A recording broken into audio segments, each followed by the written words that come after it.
Krishnapur, Jaipur, Bheemaram, Chennur, Kotapalli, Chennur town నుండి 1500 మంది Congress party కార్యకర్తలు అందరం కలిసి ఈరోజు బాలిక సుమనన్న గారి నాయకత్వంలో, కేసీఆర్ గారి నాయకత్వంలో మేము ఇలా కేటీఆర్ గారి సమక్షంలో ఈరోజు తెలంగాణ భవన్లో చేరుకోవడం జరుగుతుంది. మిత్రులారా, తెలంగాణ ప్రజలారా, చెన్నూరు నియోజకవర్గ ప్రజలారా అందరికీ కూడా నేను చేతులెత్తి కలవంచి నమస్కరిస్తా ఉన్నా. ఈ నిర్ణయం తీసుకోవడానికి మీ అందరికీ తెలిసినటువంటి విషయమే. గత ఎన్నికలలో అతి తక్కువ రోజులలోనే వివేక్ వెంకటస్వామి గారు మమ్మల్ని నమ్మించి మమ్మల్ని వంచడం జరిగింది. తక్కువ సమయం ఉన్నప్పటికీ కూడా కాంగ్రెస్ పార్టీ శ్రేణులందరూ సీనియర్ జూనియర్లు అనకుండా గ్రామాన తిరిగి పల్లె తిరిగి బలోపేతం చేసి 23 రోజులలోనే 36,000 మా లీడ్ చేసినటువంటి చరిత్ర చెన్నూరు నియోజకవర్గ ప్రజలకి దక్కింది.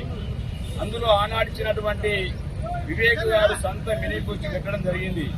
రాజిరెడ్డి గారు మా కాంగ్రెస్ పార్టీ శ్రేణులందరికీ కూడా చెప్పాలని ఆనాడు చెప్పిన మాట 45,000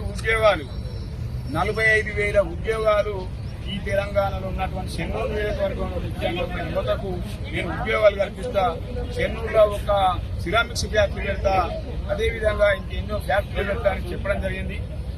ఏదైతే ఎన్నో సంవత్సరాల నుంచి ఉద్యోగాల కొరకు ఎదురుస్తున్నటువంటి నిరుద్యోగులకు ఉద్యోగాలు వస్తాయని మేము ఆనాడు నమ్మడం జరిగింది. వారిని నమ్మినటువంటి సందర్భంలో మమ్మల్ని వంచిన సందర్భంలో, అదే కాకుండా ఏదైతే గత ప్రభుత్వం చేసినటువంటి ఎన్నో అభివృద్ధి కార్యక్రమాలు చేయడం జరిగింది, అవి అసంపూర్తిగానే మిగిలిపోయినాయి. అవన్నీ కూడా పూర్తి స్థాయిలో ప్రజలకు అందిస్తారు, వారి ఫలాలు అందుకుంటారని ఆశించినాం. కానీ 2 సంవత్సరాలు పైబడి ఈనాటికి కూడా ఏ ఒక్క ఆ పథకాలు అసంపూర్తున్నటువంటి వర్కులు అక్కడనే నిలిచిపోవడం జరిగింది. అదేవిధంగా ఇంకా అనేక కార్యక్రమాలలో వారు విఫలం కావడం జరిగింది. కాబట్టి దయచేసి మీరందరూ పత్రికా ప్రతినిధులు, విద్యావంతులు, మేధావులు, మా పార్టీ కార్యకర్తలు అందరూ కూడా, సీనియర్లు జూనియర్లు అందరూ కూడా మీరు దీన్ని స్వాగతించాల్సిందిగా మేము కోరుకోవడం జరుగుతుంది. అదేవిధంగా ఇంకా ఇక్కడ చెన్నూరులో మనకు కావాల్సింది, ముఖ్యంగా మన చెన్నూరు పట్టణ ప్రజలందరికీ కావాల్సింది శ్మశాన వాటిక. ఈనాటికి కూడా అది పురోగతి లేదు. గత ప్రభుత్వంలో ₹1,00,00,000 శాంక్షన్ చేస్తే ఈనాటికి కూడా దాని మీద కొబ్బరికాయ కొట్టి దానికి కన్నీరు తీసుకుంటున్న పాపాన పోలే. వారొక నియంత పోకడా, వారొక అహంకారిగా ఈరోజు ఈ చెన్నూరు కార్యకర్తలను అవమానిస్తా ఉన్నారు. ఈనాటికి 2 సంవత్సరాలు గడిచినప్పటికీ మా కాంగ్రెస్ పార్టీ కార్యకర్తలు జెండా మోసి కాళ్ళు బుధాలు కాయలు కాసే విధంగా చాలా మంది పార్టీ నమ్ముకున్న కార్యకర్తలకు పదవులు వస్తాయని ఆశించినాం. కానీ వారికి ఎమ్మెల్యేని చేసినాం, వారి కొడుకును ఎంపీని చేసినాం, వారికి ఏదో విధంగా మంత్రి పదవి కూడా తెచ్చుకోవడం జరిగింది. చాలా సంతోషం.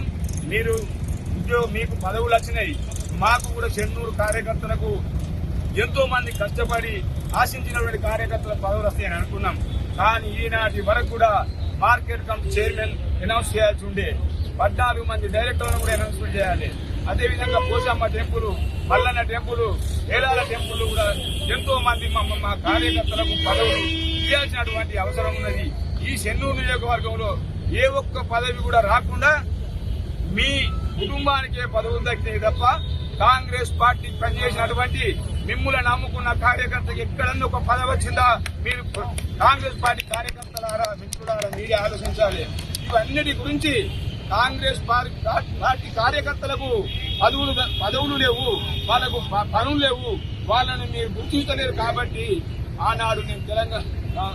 ఆనాడు క్యాంప్ ఆఫీస్ లో ప్రశ్నించడం జరిగింది. సార్, దయచేసి మీరు ఆలోచించండి.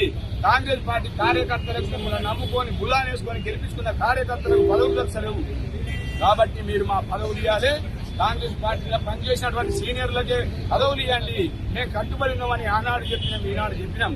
కానీ ఈ చెవున విని ఆ చెవును విడిచిపెట్టి ఈనాటి వరకు ఒక్క కార్యకర్తను కూడా నువ్వు బుల్లానేసుకొని నువ్వు ఈ రోజు వాళ్ళకి పదవులు ఇవ్వాలంటే మా బాధ ఎంతో ఉన్నదో మీరు కార్యకర్తలారా మీరు అర్థం చేసుకోవాల్సిన అవసరం ఉంది.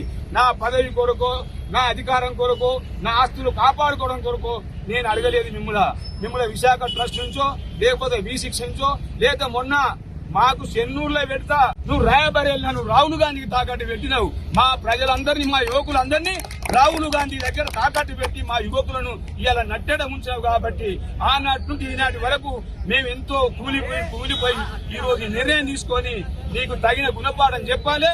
ఏదైతే 36,000 మెజార్టీ ఏ విధంగా మా కాంగ్రెస్ పార్టీ శ్రేణులందరూ కలిసి ఈ చెన్నూరు నియోజకవర్గ ప్రజలు ఈ రోజు మీకు ఇచ్చినటువంటి అంతకన్నా రెట్టింపు నిన్ను ఓడగొట్టకపోతే మేము కాంగ్రెస్ పార్టీ నుంచి వెళ్లిపోయి ఈరోజు తెలంగాణ భవన్ లో కేటీఆర్ సమక్షంలో భారీ రెట్టింపు తోటి నీకు తగిన గుణపాఠం చెప్తాం, రిటర్న్ గిఫ్ట్ ఇస్తామని కూడా ఈ పత్రిక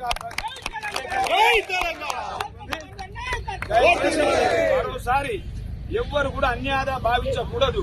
నేను పార్టీని మారడం లేకపోతే ఈ రోజు నేను మున్సిపల్ చైర్మన్ పదవికి పోతలేను. నా కార్యకర్తలకు, నన్ను నమ్ముకున్న కార్యకర్తలకు, కాంగ్రెస్ పార్టీ జెండా మోసి కార్యకర్తలకు ఇవాళ కౌన్సిలర్లు కావాలి, ఒక 8 మంది కావాలని నేను అప్పీల్ చేస్తే నువ్వు ఒక్క మనిషి కూడా ఇయ్యనని చెప్పినావు. కాబట్టి దయచేసి మీరు చెన్నూరు పట్టణ ప్రజలారా, అక్కలారా, చెల్లెలారా, తమ్ముళ్ళారా అందరూ కూడా ఆలోచించాలి. మా కార్యకర్తలు ఏ విధంగా అయితే ఈ రోజు భంగపడ్డారో వాళ్ళందరినీ భుజాన మీద వేసుకొని కాంగ్రెస్ పార్టీ నుండి వెళ్లిపోయి ఈ రోజు తెలంగాణ కేసీఆర్ గారి, సుమనన్న గారి నాయకత్వంలో ఈ రోజు తెలంగాణ జెండా, ఇలా మున్సిపల్ జెండా ఎగిరేస్తామని ఈ కాంగ్రెస్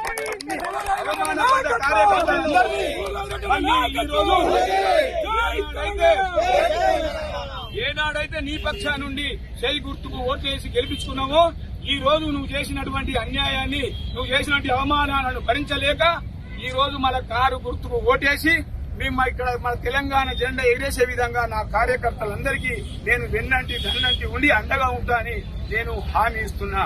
జై తెలంగాణ.